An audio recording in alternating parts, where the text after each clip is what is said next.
박지훈 이병의 군 생활은 겉보기에도 속으로도 순탄치 않았다. 그는 단단한 근육과 날렵한 움직임으로 무장한 다른 병사들 사이에서 유독 왜소하고 연약해 보였다. 마른 체구와 창백한 얼굴은 군복에 가려도 여전히 드러났고, 훈련 중에 자주 콜록거리는 기침 소리는 그의 나약함을 더욱 부각시키는 듯했다. 그는 입대 전 명문 의과대학에서 수석을 다투던 수재였다. 인체 해부학부터 복잡한 질병 메커니즘까지 의학 지식이라면 누구에게도 뒤지지 않을 자신이 있었다. 하지만 군대라는 특수한 환경에서 그의 의학적 지식은 빛을 발하기는커녕 오히려 그를 나약한 존재로 낙인 찍는 요인이 되었다. 지훈의 하루는 늘 동료들과는 다른 방식으로 흘러갔다. 아침 구보 시간. 그는 늘 맨 뒤에서 힘겹게 발을 끌었고, 팔굽혀펴기나 윗몸 일으키기 같은 기초 체력 훈련에서도 좀처럼 기준을 넘기지 못했다. 사격 훈련에서는 관역조차 제대로 마치지 못해 선임들의 질책을 받기 일쑤였다. 동료들은 그를 향해 노골적인 불만을 터뜨리곤 했다. 의무병은 전투도 못한다며 대체 왜 있는 거냐? 라는 비아냥거림은 그의 귓가에 박혀 매일 밤 그를 괴롭혔다. 그의 숙소는 다른 병사들처럼 어수선하지 않았다. 침대 옆 작은 공간에는 그가 몰래 가져온 의학 서적 몇 권과 작은 화분 하나가 놓여 있었다. 그는 매일 밤 잠들기 전, 그리고 아침 일찍 일어나 이 화분을 돌보았다. 손끝으로 흙의 감촉을 느끼고 시든 잎을 조심스럽게 떼어내는 그 순간만큼은 세상의 모든 비난과 편견에서 벗어나 오롯이 자신만의 평화를 찾을 수 있었다. 푸른 잎들이 자라나는 모습을 보며 그는 생명의 소중함과 회복의 힘을 되새기곤 했다. 점심시간, 식당은 병사들의 왁자지껄한 웃음소리로 가득했지만 지훈은 늘 구석진 자리에 홀로 앉아 식사를 했다. 그의 옆자리에는 아무도 앉으려 하지 않았다. 그는 밥 한 숟가락을 천천히 입에 넣으며 식당 안의 소란스러운 분위기와는 동떨어진 자신만의 세계에 침잠했다. 그의 시선은 가끔씩 창밖의 훈련장을 향했지만 그의 눈빛은 무언가를 갈망하는 듯 아련했다. 그는 자신이 이곳에서 어떤 역할을 할 수 있을지, 과연 자신의 존재 의미를 증명할 수 있을지 늘 고민했다. 그의 외로운 일상 속에서도 지훈에게는 작은 위로가 되는 순간이 있었다.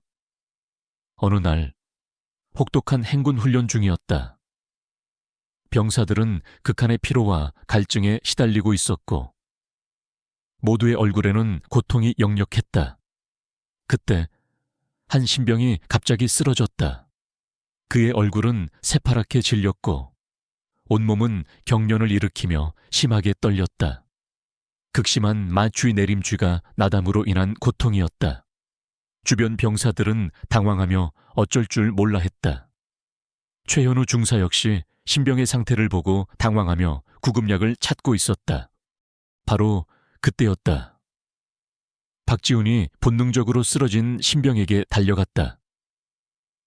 길을 터주십시오. 제가 의무병입니다.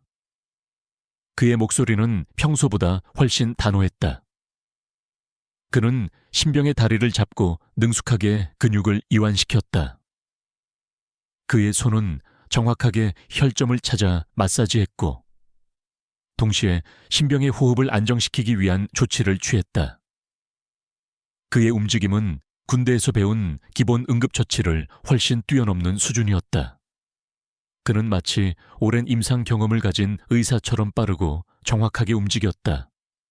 불과 몇 분 만에 신병의 경련이 멈췄고 그의 얼굴에도 핏기가 돌기 시작했다.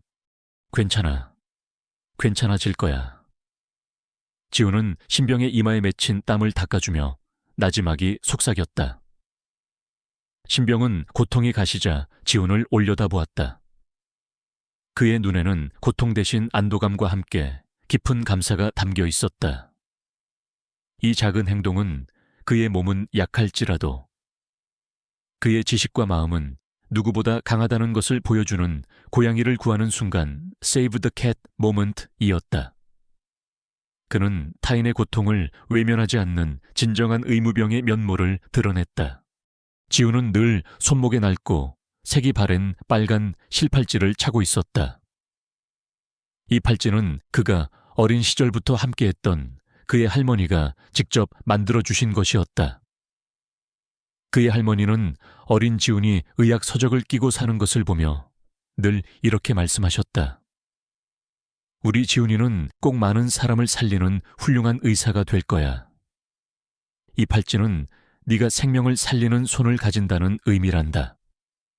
할머니는 지훈이 입대하기 직전 군대 가서도 사람 살리는 일에 소홀히 하지 마라 고 당부하셨고 이 팔찌를 그의 손목에 다시 묶어주셨다. 팔찌는 그의 할머니에 대한 그리움이자 사람을 살리는 의무병으로서의 그의 사명감을 상징하는 물건이었다. 그는 때때로 혼자 있을 때 이 팔찌를 만지작거렸고 그의 눈빛에는 굳은 다짐과 함께 알 수 없는 슬픔이 스쳐 지나갔다. 그것은 그가 짊어져야 할 운명적인 비밀이자 앞으로 다가올 사건의 중요한 복선이었다. 박지훈 이병이 쓰러진 신병을 능숙하게 치료한 사건은 훈련장의 모두에게 깊은 인상을 남겼다. 특히 신병의 극심한 고통을 순식간에 완화시킨 그의 의료 지식과 침착함은 군의관조차 놀라게 할 정도였다. 하지만 이 짧은 영웅적인 순간은 박지훈을 둘러싼 편견의 벽을 완전히 허물기에는 역부족이었다. 오히려 일부 병사들에게는 그를 싸움은 못하면서 튀기만 하는 놈이라는 부정적인 인식을 심어주는 계기가 되기도 했다. 그 중심에는 중사 최현우, 중사 지혜가 있었다. 그는 탁월한 전투 능력과 강인한 정신력으로 부대원들의 존경을 한몸에 받는 베테랑 하사였다. 하지만 동시에 극도로 보수적인 사고방식을 가지고 있었으며 의무병은 전투에서 아무런 쓸모가 없다고 굳게 믿고 있었다. 그의 눈에 박지훈은 그저 나약하고 쓸모없는 존재일 뿐이었다. 최현우는 박지훈이 신병을 치료한 것을 보면서도 그냥 운이 좋았던 것뿐이야. 책으로 배운 거 말고 실전에서 뭘 할 수 있겠어? 라며 평가절하했다. 그는 박지훈의 의학 지식이 실제 전투 상황에서는 무용지물이라고 생각했다. 이무병은 전투도 못한다며 맨날 뒤에서 얼쩡거리기나 하고 우리 같은 전투병들이 목숨 걸고 싸우는데 지들은 편하게 약이나 주고 앉아있고 이게 군대냐. 최현우는 공공연히 박지훈을 비하하는 말을 내뱉었다. 그의 목소리에는 박지훈의 존재 자체를 부정하려는 듯한 강한 적대감이 담겨 있었다. 그는 박지훈에게 불필요하게 무거운 짐을 들게 하거나 힘든 훈련에서 일부러 제외시키면서 어차피 박 이병은 해봐야 도움도 안 되니까 라고 조롱하곤 했다. 박지훈은 최현우 중사의 노골적인 무시에 깊은 상처를 받았다. 그는 자신이 가진 지식이 실제 군 생활에서 얼마나 쓸모 있는지, 그리고 자신의 존재가 얼마나 큰 의미를 가질 수 있는지 증명하고 싶었다. 하지만 최현우 중사의 편견은 너무나 견고했고 박지훈은 그 앞에서 무력감을 느꼈다. 그는 자신이 의무병으로서의 가치를 인정받지 못하고 오히려 전투병들에게 짐이 된다는 생각에 괴로워했다. 그의 내면에서는 스스로의 존재 가치에 대한 깊은 의문이 들었다. 하루는 모의 전투 훈련이 진행되었다. 훈련은 실제 상황과 유사하게 진행되었고 적군의 기습 공격으로 여러 아군이 부상당하는 상황이 연출되었다. 최현우 중사는 지휘관으로서 상황을 통제하고 있었지만 예상치 못한 부상자 발생으로 당황하는 기색이 역력했다. 그때였다. 한 병사가 갑자기 심한 고통을 호소하며 쓰러졌다. 그의 증상은 단순한 부상이 아닌 복합적인 쇼크 증세였다. 다른 의무병들은 기본적인 응급처치만 할 뿐 심각한 상황에 당황하여 어쩔 줄 몰라 했다. 바로 그때 박지훈이 본능적으로 쓰러진 병사에게 달려갔다. 그는 병사의 눈동자를 살피고 맥박을 확인하며 재빨리 그의 상태를 파악했다. 그의 눈빛은 평소의 나약한 모습과는 달리 의사로서의 날카로운 통찰력으로 빛났다. 그는 주변에 있는 의료용품들을 뒤져 필요한 도구들을 찾아냈다.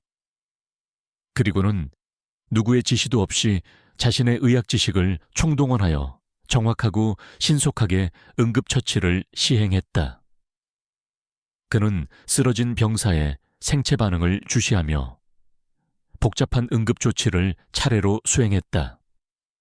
그의 손은 침착하고 정확했으며 마치 숙련된 외과 의사의 그것 같았다. 이게 뭐야? 저런 처치는 처음 보는데. 최현우 중사는 박지훈의 능숙한 응급처치에 당혹감을 감추지 못했다. 그는 박지훈이 단순한 책벌레 의무병이 아닐 수도 있다는 불안감을 느끼기 시작했다. 그의 눈에는 박지훈의 행동이 마치 마법처럼 보였다. 이 광경은 여러 병사들에게 목격되었다. 특히 소대장인 강민준 대위는 박지훈의 모든 행동을 유심히 지켜보았다. 강민준 대위는 능력 위주의 합리적인 사고방식을 가진 인물로 부하들의 능력을 객관적으로 평가하는 데 능숙했다. 그는 박지훈의 뛰어난 의학 지식과 위기 상황에서의 침착한 대응에 깊은 인상을 받았다. 강민준 대위는 박지훈에게서 단순한 의무병 이상의 잠재력을 보았고 그의 능력에 대한 호기심이 생기기 시작했다. 그는 박지훈에게 박이병, 자네 대단했어. 책으로만 배운 게 아닌 것 같군. 이라고 칭찬했다. 박지훈은 강민준 대위의 칭찬에 희미하게 미소 지었다. 그의 마음속에는 작은 희망이 움트기 시작했다. 하지만 최현우 중사의 반응은 달랐다. 그는 박지훈이 칭찬받는 것에 강한 불쾌감을 느꼈다. 겨우 저 정도 가지고 뭘. 어차피 의무병은 전투에서 쓸모없어. 위급할 때나 쓰는 도구일 뿐이지. 그는 박지훈의 능력을 깎아내리고자 애썼다. 그의 마음속에는 박지훈에 대한 깊은 질투와 함께 자신의 편견이 무너지는 것에 대한 강한 거부감이 자리 잡고 있었다. 최현우 중사는 박지훈을 더욱 고립시키려 했다. 그는 부대원들 사이에서 박지훈에 대한 험담을 퍼뜨렸다. 박이병은 실전에서는 쓸모없어. 쟤는 의학 지식만 많지. 전투력은 젬병이야. 저런 애가 전쟁 나면 우리한테 짐만 될 거야. 그는 박지훈이 실전에 약하다는 점을 강조하며 그의 능력을 의도적으로 폄하했다. 그는 박지훈에게 불필요한 잡무를 시키거나 중요한 훈련에서 배제시키며 그를 아웃사이더로 만들려 했다. 박지훈은 이러한 소문과 최현우 중사의 괴롭힘을 묵묵히 견뎌냈다. 그의 손목에 감겨있는 낡은 빨간 실팔찌는 그에게 위안이자 힘이 되었다. 그는 할머니의 약속을 떠올리며 스스로에게 되뇌었다. 나는 이곳에서 반드시 내 역할을 찾아낼 거야. 사람을 살리는 것이 나의 임무다. 그는 자신의 의학 지식이 언젠가 빛을 발할 것이라고 굳게 믿었다. 그러나 그는 자신이 언제쯤 이 편견의 벽을 허물 수 있을지, 그리고 자신의 진정한 가치를 모두에게 증명할 수 있을지 알지 못했다. 그의 삶은 편견의 그림자 아래에서 고독하게 흘러가고 있었다. 박지훈 이병은 최현우 중사의 노골적인 무시와 동료들의 싸늘한 시선 속에서 더욱 고독해졌다. 그의 의학 지식은 부대 내에서 환영받기는커녕 오히려 그를 전투와는 거리가 먼 나약한 존재로 낙인 찍는 이유가 되었다. 그는 밤마다 숙소 한 구석에 앉아 낡은 의학 서적을 들여다보거나 손목에 빨간 실팔찌를 만지작거리며 할머니의 따뜻한 말을 되새겼다. 사람을 살리는 것이 나의 임무다. 하지만 그의 내면에서는 과연 자신이 이 군대라는 환경에서 그 임무를 제대로 수행할 수 있을지에 대한 깊은 회의감이 들었다. 최현우 중사는 박지훈을 더욱 궁지에 몰아넣기 위해 끊임없이 기회를 엿보았다. 그는 박지훈의 의학 지식이 책 상물림에 불과하며 실전에서는 아무 쓸모가 없을 것이라고 굳게 믿었다. 그의 목표는 박지훈이 스스로 부대에 맞지 않는 존재임을 깨닫고 전역하도록 만드는 것이었다. 어느 날 부대 전체가 참여하는 고강도 야간 침투 훈련이 실시되었다. 훈련은 실제 적진에 침투하는 상황을 가정하여 진행되었고 모든 병사들은 극도로 긴장한 상태였다. 어둠 속에서 조용히 움직이던 중 갑자기 쾅 하는 굉음과 함께 섬광이 터졌다. 훈련 교관들이 설치해둔 음향 폭탄이었다. 예상치 못한 소리와 섬광의 병사들은 혼란에 빠졌고 그중 한 병사가 패닉에 빠져 통제 불능 상태가 되었다. 그는 비명을 지르며 숲속으로 도망치려 했고 다른 병사들과 충돌하여 넘어졌다. 그의 팔에서는 끔찍한 비명과 함께 뼈가 튀어나오는 듯한 심각한 개방성 골절이 발생했다. 주변은 아수라장이 되었다. 다른 의무병들이 달려왔지만 그들은 극심한 출혈과 튀어나온 뼈를 보고는 당황하며 제대로 된 응급처치를 하지 못했다. 공포와 혼란 속에서 병사의 고통은 더욱 심해졌다. 그때였다. 박지훈이 본능적으로 부상당한 병사에게 달려갔다. 그의 눈빛은 훈련 시작 전에 나약한 모습과는 전혀 달랐다. 침착하고 단호했으며 마치 수술실의 의사처럼 냉철했다. 그는 부상당한 병사의 상태를 빠르게 파악하고 최현우 중색에 명령하듯 외쳤다. 중사님, 지혈대와 부목을 가져오십시오. 빨리요. 최현우 중사는 박지훈의 단호한 목소리에 순간적으로 얼어붙었다. 그는 평소 자신이 무시하던 박지훈의 모습이 아니었기에 당혹감을 느꼈다. 하지만 부상당한 병사의 상태가 심각하다는 것을 직감했기에 그는 박지훈의 지시에 따랐다. 박지훈은 지혈대로 출혈을 막고 능숙하게 부목을 대어 뼈를 고정시켰다. 그의 손은 피범벅이 된 채 떨렸지만 그의 움직임은 정확하고 거침이 없었다. 그는 주변에 널린 나뭇가지와 붕대를 이용해 완벽하게 부목을 완성했다. 그 과정에서 그는 병사의 동공 반응을 살피고 맥박을 확인하며 마치 눈에 보이지 않는 바이탈 사인까지 측정하는 듯했다. 그는 자신의 의학 지식과 탁월한 응급처치 능력을 유감없이 발휘했다.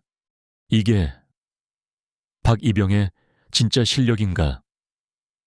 최현우 중사는 박지훈의 놀라운 응급처치 과정을 지켜보며 경악했다. 그는 박지훈이 단순한 책벌레가 아님을 깨달았다. 그의 머릿속에는 박지훈의 능력을 과소평가했던 자신의 편견이 산산조각 나는 소리가 들리는 듯했다. 이 광경은 다수의 병사들에게 목격되었다.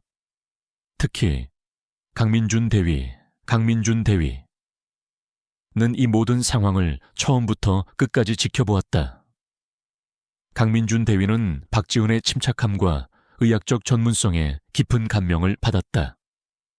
그는 박지훈에게서 단순히 이론적인 지식뿐만 아니라 실제 위기 상황에서 빛을 발하는 뛰어난 응용력을 보았다. 강민준 대위는 박지훈에게 다가가 그의 어깨를 두드렸다. 박이병, 자네 정말 대단했어. 덕분에 우리 동료가 큰 위험을 넘겼네. 자네는 진정한 의무병이다. 강민준 대위의 칭찬은 박지훈의 얼어붙었던 마음에 따뜻한 온기를 불어넣었다. 하지만 최현우 중사는 여전히 자신의 자존심을 내려놓지 못했다. 그는 박지훈의 능력을 인정하는 것이 자신의 권위를 훼손한다고 생각했다. 겨우 저 정도 가지고 뭘 어차피 의무병은 의무병일 뿐이지. 전투에서는 아무 쓸모도 없어. 저런 부상이야 의무병이라면 누구나 할 수 있는 처치일 뿐이다. 그는 여전히 박지훈을 깎아내리며 자신의 편견을 고수하려 했다. 이진우는 훈련 후 부대원들 사이에서 박지훈에 대한 험담을 다시 퍼뜨리기 시작했다. 박이병은 그냥 운이 좋았던 거야. 저런 처치라면 의무병이라면 다 할 수 있어. 괜히 과대평가하지 마라. 의무병은 전투도 못한다며 우리한테 짐만 될 뿐이야. 그는 박지훈을 전투 부적합자로 몰아가며 그의 존재 가치를 부정하려 했다. 그는 박지훈이 다른 병사들의 사기를 떨어뜨린다고 주장하며 그를 고립시키려 했다.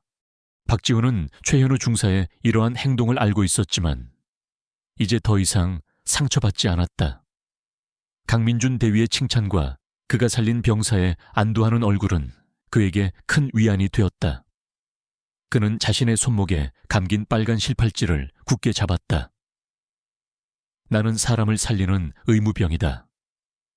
그의 내면에서는 단단한 결심이 굳어지고 있었다.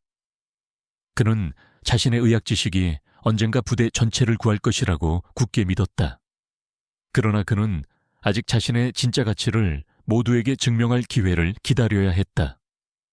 편견의 그림자는 여전히 그를 따라다녔지만 그는 이제 더 이상 그 그림자에 갇혀 있지 않았다. 그의 내면에서는 새로운 희망의 불꽃이 타오르고 있었다. 박지훈 이병을 향한 최현우 중사의 편견과 괴롭힘은 날이 갈수록 심해졌다. 최 중사는 박지훈이 의무병은 전투도 못한다며 쓸모없는 존재임을 증명하려 혈안이 되어 있었다.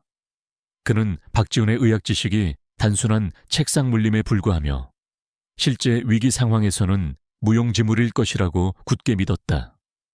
박지훈은 이러한 비난과 조롱을 묵묵히 견뎌냈다. 그의 손목에 묶인 낡은 빨간 실팔찌는 그에게 인내와 소명의식을 상기시키는 유일한 증표였다. 그는 자신의 지식이 언젠가 빛을 발할 날이 올 것이라고 굳게 믿으며 스스로를 다독였다. 얼마 후 부대 전체가 참여하는 대규모 종합 전술 훈련이 예고되었다. 이 훈련은 실제 전투 상황을 최대한 유사하게 재현하여 병사들의 실전 능력을 평가하는 중요한 훈련이었다. 훈련 구역은 험준한 산악 지형과 밀림으로 이루어져 있었고 예상치 못한 상황들이 끊임없이 발생하도록 설계되었다. 이 훈련은 박지훈에게는 그의 가치를 증명할 수 있는 절호의 기회이자 동시에 그의 나약함을 다시 한번 확인시킬 수 있는 가혹한 시험대가 될 터였다. 최현우 중사는 이번 훈련에서 박지훈을 완전히 굴복시킬 계획을 세웠다. 그는 훈련 교관에게 은밀히 요청하여 박지훈을 자신의 팀에 배치했고 그에게 가장 힘들고 위험한 임무를 맡기도록 압력을 넣었다. 최현우는 박지훈이 힘겨워하는 모습을 보며 자신의 편견이 옳았음을 증명하고 싶었다. 이번 훈련에서 박 이병이 어떤 꼴을 당하는지 모두가 보게 될 거야. 의무병은 전투도 못한다며 우리 팀에 짐만 될 게 뻔해. 최현우는 동료들에게 비웃음 섞인 말을 던지며 박지훈에 대한 부정적인 여론을 조성했다. 훈련 당일 새벽부터 거친 비가 쏟아지기 시작했다. 빗물은 진흙탕을 만들었고 험난한 산악 지형은 더욱 미끄럽고 위험해졌다. 시야는 흐릿했고 통신마저 원활하지 않았다. 최악의 기상 조건은 훈련의 난이도를 극대화시켰다. 박지훈의 팀은 초반부터 적군의 강력한 저항과 함정으로 인해 큰 어려움을 겪었다. 팀원들은 하나둘씩 부상당하거나 전사 판정을 받으며 낙오되었다. 최현우 중사는 박지훈을 의도적으로 위험한 상황에 몰아넣었다.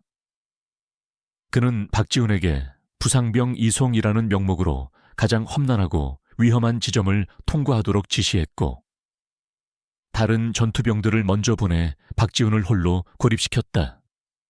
박지훈은 거친 비바람 속에서 무거운 들것을 끌며 비틀거렸다. 그의 몸은 이미 한계에 다다랐지만 그는 포기하지 않았다. 그의 눈빛에는 고통 속에서도 임무를 완수하려는 강한 의지가 담겨 있었다. 박이병, 아직도 살아있나? 의무병은 전투도 못한다며 왜 이렇게 군뱅이처럼 기어다니냐? 어차피 자네는 우리에게 짐일 뿐이야. 그냥 포기하고 나와. 최현우 중사의 조롱 섞인 목소리가 무정이를 통해 들려왔다. 그는 박지훈이 절망하고 무릎 꿇는 모습을 보고 싶어 했다. 그는 박지훈의 무력함을 확인하고 싶었다. 박지훈은 최현우 중사의 말에 아무런 대답도 하지 않았다. 그의 어깨는 무거웠고 그의 마음은 고독했지만 그의 의지는 꺾이지 않았다. 그는 자신의 손목에 감긴 빨간 실팔찌를 굳게 잡았다. 할머니의 말씀이 그의 귓게 울리는 듯했다. 사람을 살리는 의사가 되렴. 그는 자신이 단순히 전투를 못하는 의무병이 아니라 사람을 살리는 의무병임을 스스로에게 되새겼다. 훈련본부에서는 강민준 대위가 박지훈의 상황을 지켜보며 초조함을 감추지 못했다. 그는 최현우 중사의 의도를 짐작하고 있었지만 훈련 규정상 직접적으로 개입할 수 없었다. 그는 박지훈이 홀로 극한의 상황에 직면해 있다는 사실에 마음이 아팠다. 그는 박지훈의 잠재력을 알고 있었기에 그가 이 시련을 이겨내기를 간절히 바랐다. 박이병, 버틸 수 있겠나? 제한 시간 얼마 남지 않았다. 강민준 대위의 목소리가 무정이를 통해 들려왔다. 훈련의 제한 시간은 시시각각 줄어들고 있었다. 시간은 박지훈에게 엄청난 압력으로 다가왔다. 5분, 4분, 3분. 매 순간이 고통과 고뇌의 연속이었다. 그는 이진우가 설치한 덫에 갇힌 듯한 기분이었다. 그때 갑자기 훈련본부에서 비상무전이 울렸다. 경고훈련구역 내 생화학물질, 유출 상황 발생 모든 병사들은 즉시 보호장비를 착용하고 안전지대로 대피하라. 훈련 상황실은 순식간에 혼란에 빠졌다. 이것은 훈련 시나리오에 없던 예측 불가능한 돌발 상황이었다. 설정상 생화학물질은 인체에 치명적인 영향을 미치는 강력한 독성 물질이었다. 훈련 교관들은 당황했다. 생화학물질은 실제 전투 상황에서 가장 위험한 요소 중 하나였다. 이진우 중사는 당황하여 무정이를 붙잡았다. 생화학물질, 대체 이게 무슨 소리야? 그는 자신이 통제할 수 없는 상황에 직면하자 당황하기 시작했다. 박지훈은 이 비상무전을 들었다. 그의 심장이 격렬하게 뛰기 시작했다. 그는 자신이 가진 의학 지식이 가장 절실하게 필요한 순간이 왔음을 직감했다. 그의 나약한 몸은 여전히 빗속에서 떨고 있었지만 그의 머릿속은 놀랍도록 냉철하게 돌아가기 시작했다. 그는 이 비상 상황이 자신에게 부여된 최후의 시험대이자 무대라는 것을 깨달았다. 그는 이제 더 이상 의무병은 전투도 못한다며 조롱받던 존재가 아니었다. 그는 자신의 지식으로 모두를 구해야 할 운명에 처했다. 종합전술훈련장은 순식간에 혼돈의 도가니가 되었다. 생화학물질 유출이라는 비상 상황은 훈련 시나리오에 없던 예측 불가능한 변수였기에 모든 병사들과 교관들은 당황하여 우왕좌왕했다. 무정이에서는 끊임없이 긴급 상황을 알리는 다급한 목소리가 터져 나왔고 훈련본부는 패닉에 휩싸였다. 최현우 중사는 자신들이 통제할 수 없는 상황에 직면하자 당황하며 무정이를 붙잡았다. 이게 대체 무슨 일이야? 생화학 물질이라니. 그의 얼굴에는 공포와 함께 무력감이 역력했다. 그가 그토록 무시하고 조롱했던 의무병은 전투도 못한다며 라는 말이 마치 저주처럼 그의 귓가를 맴돌았다. 훈련 상황실에서는 생화학 물질의 종류를 파악하기 위해 혈안이 되었지만 정보는 턱없이 부족했다. 시간이 흐를수록 감염된 병사들의 상태는 더욱 악화되었고 그들은 극심한 고통을 호소하며 쓰러져 갔다. 의료팀은 기본적인 처치만을 반복할 뿐 근본적인 해결책을 찾지 못해 절망하고 있었다. 공기는 무겁게 가라앉았고 절망의 그림자가 훈련장 전체를 뒤덮는 듯했다. 바로 그때였다. 훈련 구역 한가운데 빗물에 흠뻑 젖은 박지훈 이병이 자리에서 일어섰다. 그의 얼굴은 창백했지만 그의 눈빛은 그 어느 때보다 강렬하게 빛나고 있었다. 그는 혼란에 빠진 주변을 둘러보더니 망설임 없이 앞으로 나섰다. 제가 알 것 같습니다. 저에게 기회를 주십시오. 그의 목소리는 나약한 평소와 달리 단호하고 확신에 차 있었다. 최현우 중사는 박지훈의 갑작스러운 외침에 코웃음을 쳤다. 박이병, 지금 이 상황에 농담할 때가 아니야. 의무병은 전투도 못한다며 뭘 할 수 있다는 거야.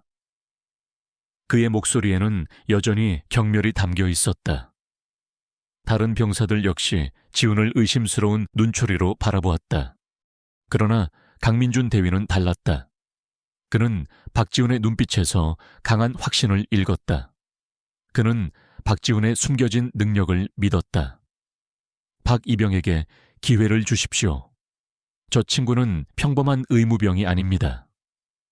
강민준 대위의 단호한 목소리가 훈련 상황실에 울려 퍼졌다.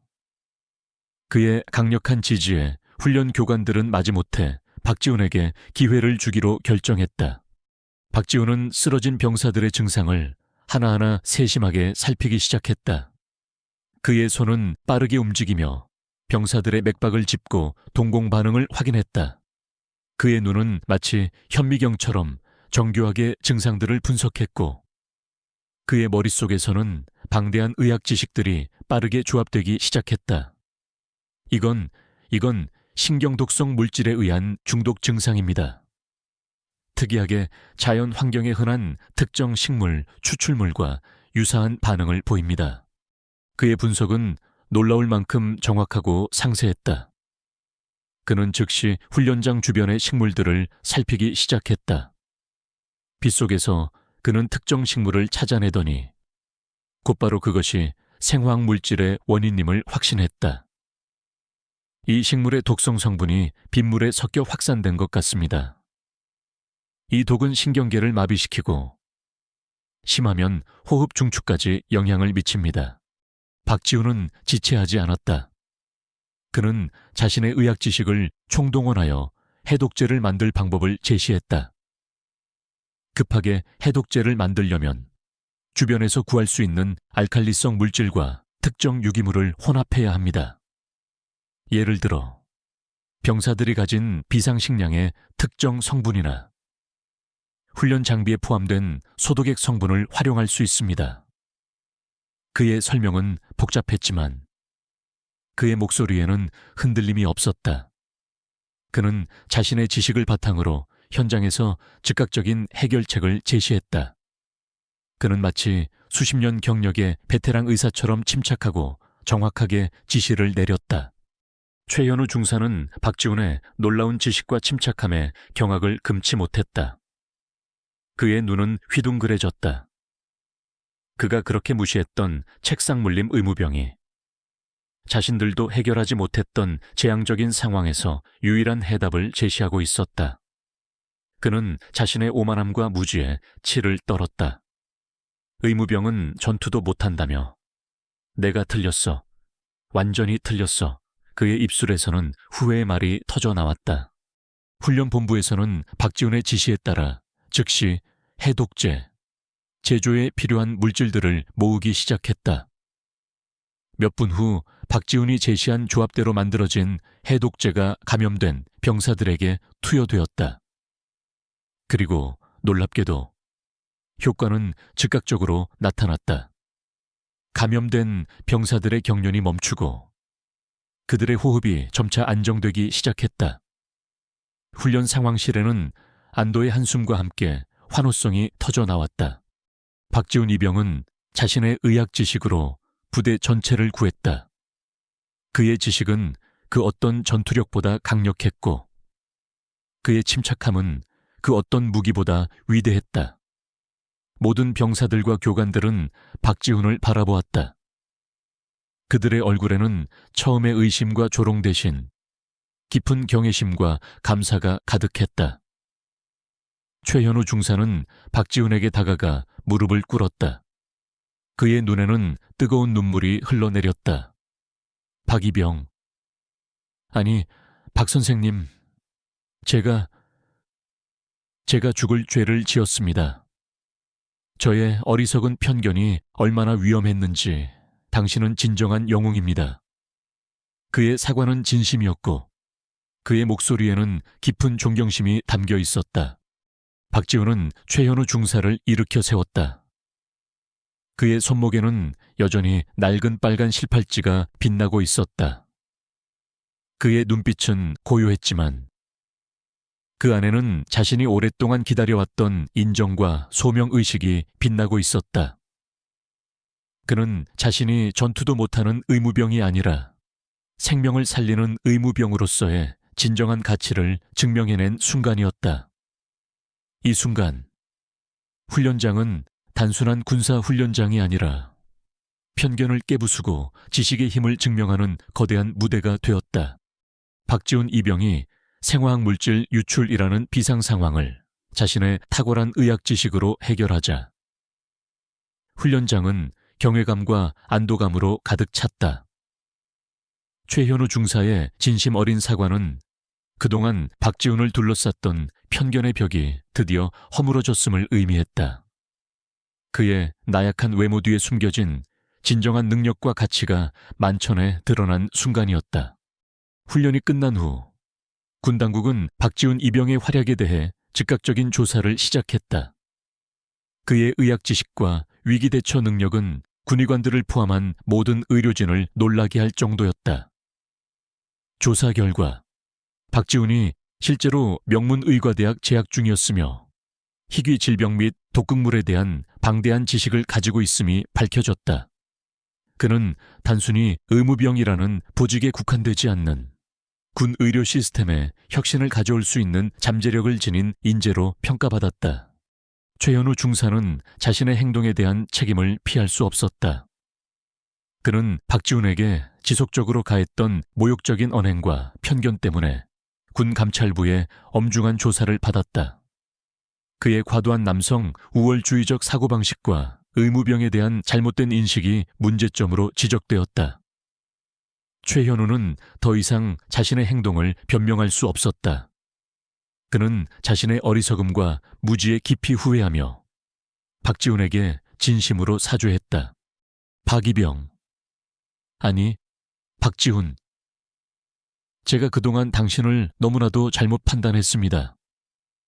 저의 좁은 시야와 오만함 때문에 당신의 진정한 가치를 알아보지 못했습니다. 당신은 진정한 군인이자 영웅입니다. 부디 저를 용서해 주십시오. 최현우는 고개를 숙이며 진심으로 말했다. 그의 목소리에는 후회와 함께 진정한 존경심이 담겨 있었다. 박지훈은 최현우의 사과를 받아들였다. 그의 얼굴에는 희미한 미소가 번졌다. 최현우 중사님, 괜찮습니다. 이번 일을 통해 중사님께서 많은 것을 깨달으셨기를 바랍니다. 군대는 다양한 능력을 가진 사람들이 함께하는 곳입니다. 전투 능력만이 전부가 아니라는 것을요. 박지훈의 말은 최현우에게 단순한 용서가 아니라 앞으로의 군 생활과 인생을 변화시킬 수 있는 깊은 가르침이 되었다. 이 사건은 군 내부에도 큰 파장을 불러일으켰다. 의무병은 전투도 못한다며 조롱받던 박지훈 이병이 부대 전체를 구했다는 이야기는 순식간에 군 전체로 퍼져나갔고 군 수뇌부는 의무병의 역할과 중요성을 재평가하기 시작했다. 군은 더 이상 전투력 중심의 획일적인 인재상만을 추구하지 않았다. 대신 각자의 분야에서 뛰어난 전문성을 가진 인재들을 존중하고 육성하는 방향으로 정책을 전환하기 시작했다. 이는 박지훈의 활약이 만들어낸 가장 큰 변화 중 하나였다. 박지훈에게는 놀라운 기회가 주어졌다. 그는 곧바로 의병장으로 진급하는 동시에 국방부 산하 군의료연구센터의 특수연구 인력으로 발탁되었다. 이는 파격적인 인사였다. 그는 군 복무 기간 동안 자신의 의학 지식과 연구 능력을 최대한 발휘할 수 있는 환경을 제공받게 된 것이다. 그는 더 이상 훈련장에서 편견에 시달리는 나약한 이병이 아니었다. 그는 국가의 중요한 의료 연구를 책임지는 엘리트 군인으로 거듭났다. 이 기회는 그에게 단순한 직위 상승을 넘어 자신의 지식으로 더 많은 생명을 살릴 수 있는 의미 있는 소명을 부여했다. 강민준 대위는 박지훈의 성공에 진심으로 기뻐했다. 그는 박지훈을 자신의 사무실로 불러 축하했다. 박지훈, 자네는 내가 군 생활을 하면서 본 가장 특별한 병사였네. 자네의 지식과 용기는 우리 모두에게 큰 가르침을 주었어. 나는 자네가 자랑스럽네. 강민준 대위의 따뜻한 격려는 박지훈에게 큰 힘이 되었다. 박지훈은 강민준 대위에게 감사의 인사를 전했다. 대위님께서 저를 믿어주시지 않았다면 저는 아마 그 상황에서 나서지 못했을 겁니다. 감사합니다. 그는 자신의 손목에 감긴 낡은 빨간 실팔찌를 바라보았다. 그의 할머니의 약속이 드디어 빛을 발하는 순간이었다. 최현우 중사는 박지훈의 가장 열렬한 지지자가 되었다. 그는 자신의 과오를 반성하며 박지훈의 연구에 적극적으로 협력했다. 그는 이제 박지훈의 의료 지식의 중요성을 누구보다 잘 이해했고 다른 전투병들에게도 의무병의 가치를 설명하는 데 앞장섰다. 최현우의 변화는 다른 병사들에게도 긍정적인 영향을 미쳤고 부대 내에서 의무병에 대한 인식이 크게 개선되는 계기가 되었다. 이제 박지훈의 삶은 새로운 평화와 함께 희망으로 가득 찼다. 그는 자신의 지식으로 군대와 사회에 긍정적인 영향을 미치기 시작했다. 그의 이야기는 군인들에게 전투 능력만이 아닌 다양한 전문성과 지식의 가치를 일깨워주는 중요한 사례가 되었다. 군은 더 이상 낡은 편견에 갇히지 않고 미래를 향해 나아가는 첫걸음을 내딛었다. 수년의 시간이 흐른 뒤 박지훈은 더 이상 전투도 못한다며 무시당하던 나약한 이병이 아니었다. 그는 이제 국방부 산하 군의료연구원의 핵심 연구원이자 육군 의무 분야의 젊은 리더로 우뚝 서 있었다. 그의 사무실은 최첨단 의료 장비와 수많은 의학 서적으로 가득 채워져 있었고 벽면에는 그가 개발에 참여했던 새로운 치료법과 의료 기술에 대한 논문들이 빼곡히 붙어 있었다. 그의 손목에는 여전히 낡은 빨간 실팔찌가 빛나고 있었지만 이제는 그에게 희망과 자부심 그리고 소명의식을 상징하는 증표가 되었다. 박지훈의 활약은 군 의료 시스템에 혁신적인 변화를 가져왔다. 그는 단순히 질병을 치료하는 것을 넘어 미래 전장에 대비한 새로운 의학 기술과 치료법을 연구하고 개발하는 데 몰두했다. 그의 연구팀은 급변하는 전장 환경에 맞는 신속한 응급처치 프로토콜을 구축했고 다양한 환경에서 발생할 수 있는 특수질병 및 독극물에 대한 대비책을 마련했다. 그의 지식과 통찰력은 수많은 병사들의 생명을 구했고 군의료 연구 분야에서 그의 이름은 곧 신뢰와 혁신의 대명사가 되었다. 최현우 중사는 박지훈의 가장 든든한 조력자 피이자 변화의 전도사가 되었다. 그는 자신의 과오를 뼈저리게 반성하고 박지훈의 열렬한 지지자가 되었다. 그는 박지훈의 연구팀에 자원하여 의학 지식을 배우고 새로운 응급처치법을 숙달했다. 최현우는 이제 전투병으로서의 강인함과 의무병으로서의 전문성을 겸비한 모범적인 군인이 되었다. 그는 자신의 경험을 바탕으로 다른 병사들에게도 의무병의 중요성과 편견 없는 시각의 필요성을 강조하며 군내 인식 개선에 앞장섰다. 그의 변화는 많은 이들에게 귀감이 되었고 그는 박지훈의 가장 소중한 동료가 되었다. 강민준 대위는 이제 중령으로 진급하여 군 인사 정책을 담당하는 핵심 요직에 있었다. 그는 박지훈과 최현우의 사례를 바탕으로 군 인재 육성 시스템을 전면 개편했다. 전투 능력 외에도 다양한 전문성과 지식을 가진 인재들을 발굴하고 육성하는 프로그램을 적극적으로 도입했고, 특히 의무 분야의 전문성을 강화하는 데 주력했다.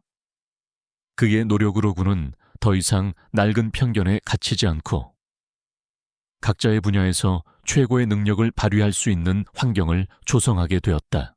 어느 맑은 초여름 날, 박지훈은 새로 완공된 군통합응급의료훈련센터의 개관식 연단에 섰다.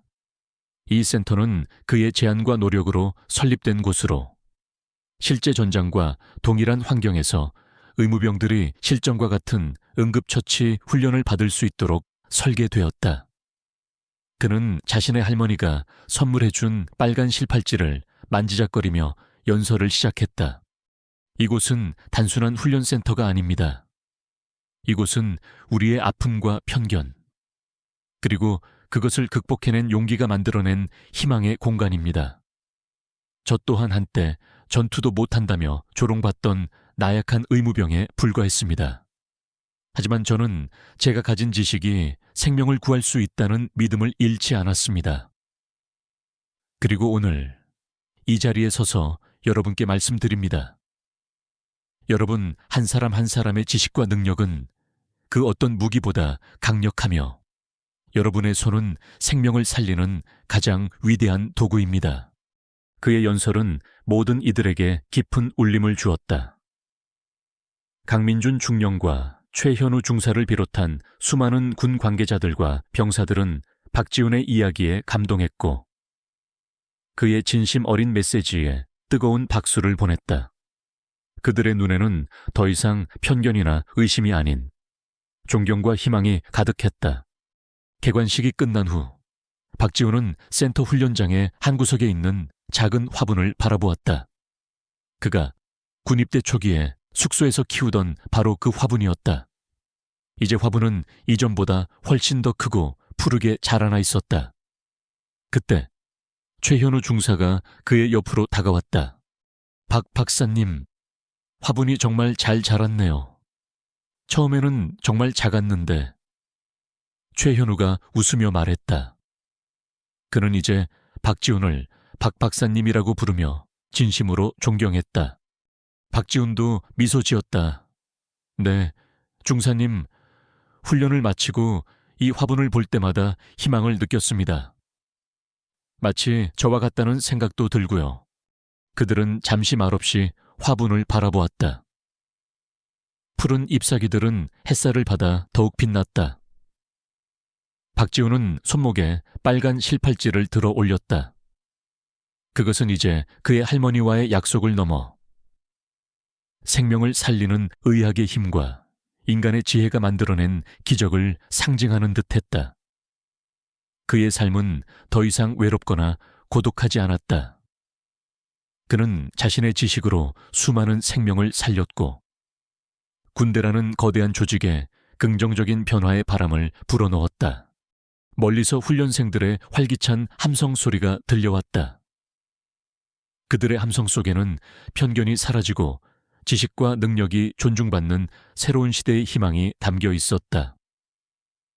박지훈의 이야기는 앞으로도 수많은 군인들에게 그리고 모든 이들에게 진정한 가치는 겉모습이나 편견에 갇히지 않으며 우리 모두가 가진 고유한 능력이 세상을 변화시킬 수 있음을 일깨워주는 영원한 등대가 될 것이었다. 여러분, 오늘 이야기는 어떠셨나요? 의무병은 전투도 못한다며 무시당하던 한 병사가 자신의 지식으로 부대 전체를 구하고 결국 군 의료 시스템에 혁신을 가져온 박지훈 이병의 감동적인 이야기였습니다. 우리는 종종 익숙하지 않거나 겉으로 드러나는 모습만으로 누군가의 능력을 평가하고 편견을 갖곤 합니다. 하지만 이 이야기는 우리에게 진정한 힘과 가치는 눈에 보이는 것에만 있는 것이 아니며 각자의 자리에서 자신이 가진 지식과 능력을 올바르게 활용할 때 비로소 빛을 발한다는 것을 깨닫게 합니다. 여러분의 주변에도 혹시 박지훈 이병처럼 겉모습이나 사회적 편견 때문에 저평가받는 사람이 있지는 않나요? 그들에게 따뜻한 시선과 지지의 말을 건네보세요. 여러분의 작은 격려가 그들이 자신의 잠재력을 깨닫고 세상을 변화시키는데 큰 힘이 될 수 있습니다. 오늘 이야기가 여러분의 마음에 따뜻한 울림을 주었기를 바랍니다. 오늘 이야기가 마음에 드셨다면 구독과 좋아요 잊지 마시고 다음에도 더 감동적인 이야기로 찾아뵙겠습니다. 감사합니다.